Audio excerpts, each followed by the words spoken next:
Welcome to Wargroove. A new patch just dropped, patch 2.1. Whoa, okay, what does that mean?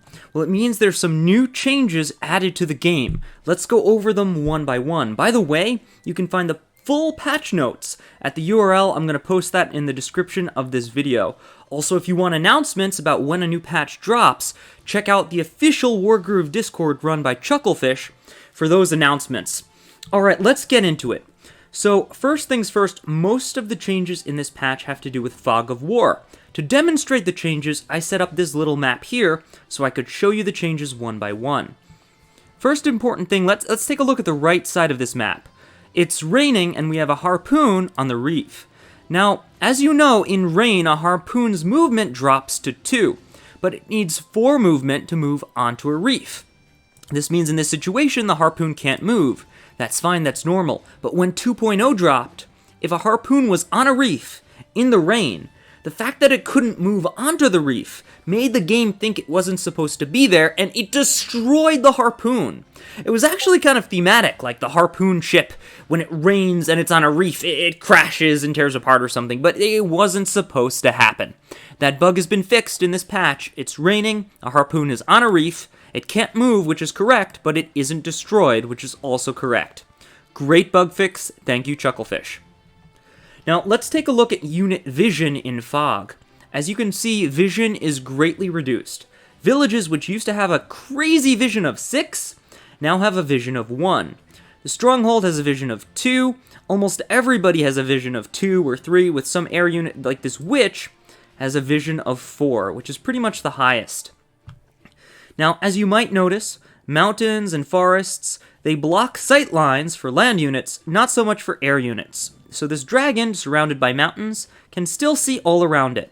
Though not into a forest, it's not next to.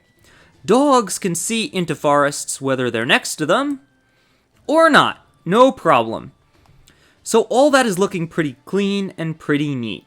There's still a little bit of weird behavior. For example, if you notice, this sword is surrounded by castle walls, but it can still see diagonal through them. So there's still some weird wrapping behavior regarding the vision. That hasn't been removed completely in this patch. You can still see through diagonals like this and like this. However, since the vision sight ranges have been reduced, it's more predictable now. So you can kind of get a better idea of what units should be able to see and what they can't. For example, 1, 2, 3, well, it's 3 squares away, but I'd be going through the mountain, so if I go around, 1, diagonal, 2, 3, and then 4, I don't quite make it, so you can kind of predict the wrapping a little bit better now. Alright, let's go through some of the more interesting changes. So, capturing villages. Let's say I send this sword to capture this village. It used to be you could only capture it if you could really capture it. Now, you can try to capture it no matter who owns it, so you can't use that bug to fish and see if your opponent has the village or not.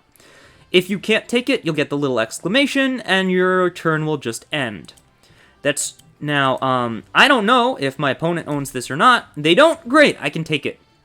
So it's much cleaner now, and you can't kind of cheat to see if the village is owned or not by looking for the capture command. Another really great improvement. Check out this knight. I'm going to move over here and through these villages, and I'm going to go on this square here.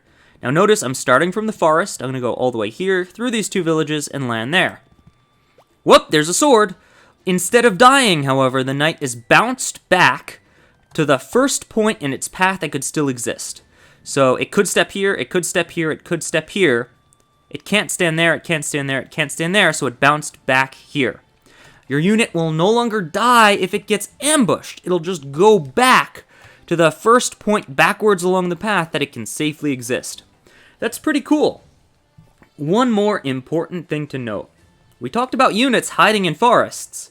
Did you know air units can hide in forests too? So be careful or you might get surrounded by some sneaky dragons. Alright, let's talk about some of the other changes that were introduced.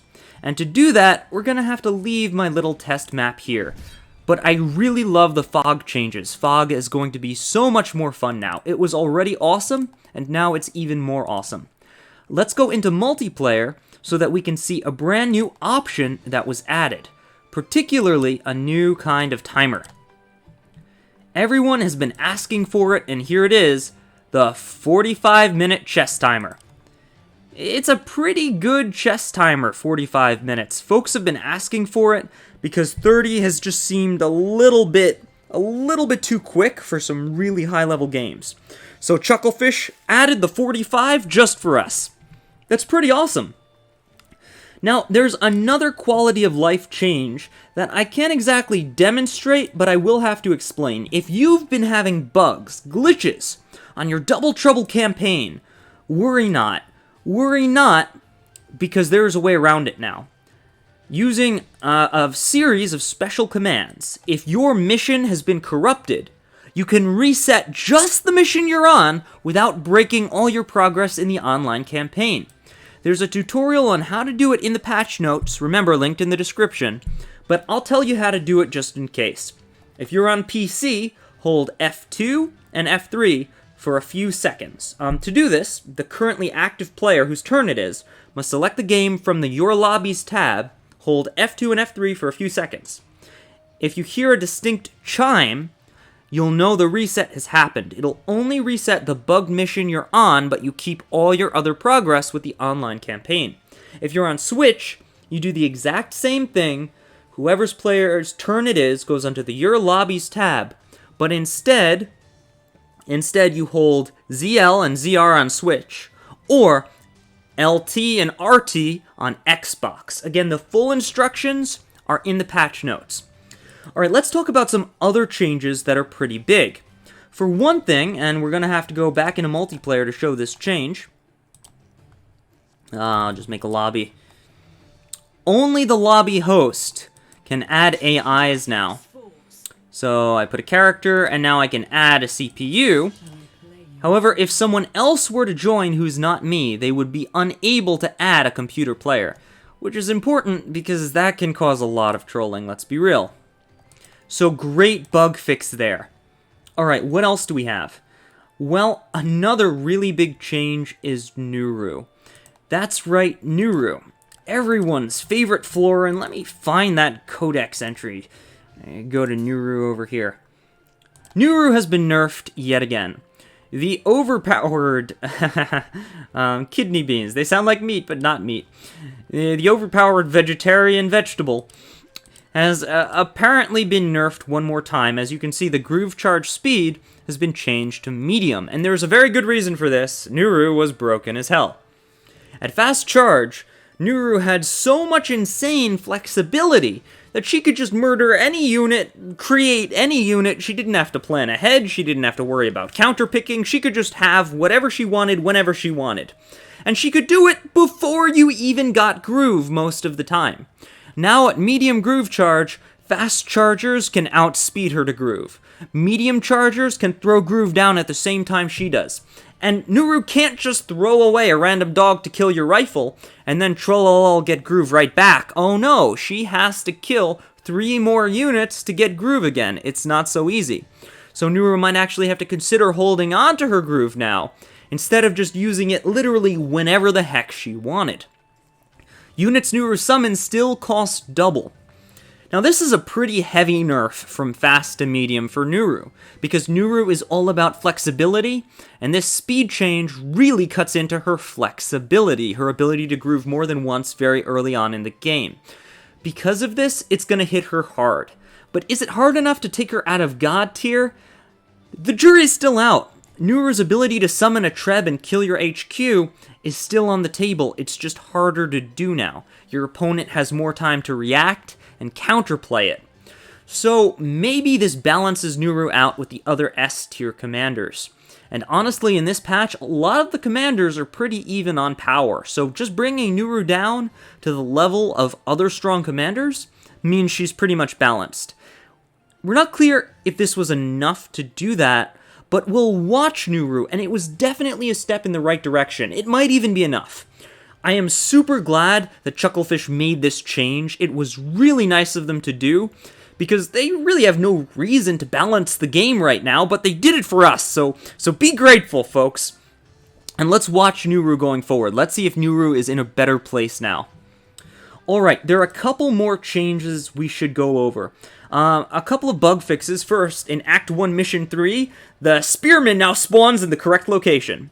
Also, if you've noticed, those Harpoon Codex buttons that were, like, missing, they've been added in now. All the Outlaw Faction Codex buttons are back where they belong.